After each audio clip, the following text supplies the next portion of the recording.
Me arrependo, né, de não ter dado mais um drible no Roberto Carlos. Imagina se eu desse um drible no Roberto Carlos também. Ia ser mais bonito ainda. Roberto estaria escorregando até agora.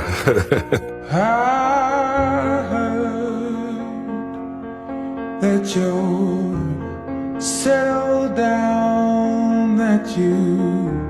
O Barcelona passa 5 anos sem ganhar nada, sem ir pra Champions, assim. Aí chegou o Ronaldinho, o clube tava quebrado, Beckham dá errado, aí contrata o Ronaldinho e é isso, muda completamente. Média de público, venda de camisa, aí eles começam a revisar os contratos dos jogadores, tinha muito contrato ruim, mandar os caras embora, refazer contrato e tal. O Ronaldinho, ele muda, é o humor, cara, do clube, assim. Era um clube em preto e branco e passa mesmo? a ser de novo um clube sorridente, colorido. Ele é tratado como um dos personagens mais importantes da história do clube. Sem Ronaldinho não tinha Messi. Não tinha nada sem Ronaldinho, não tinha nada.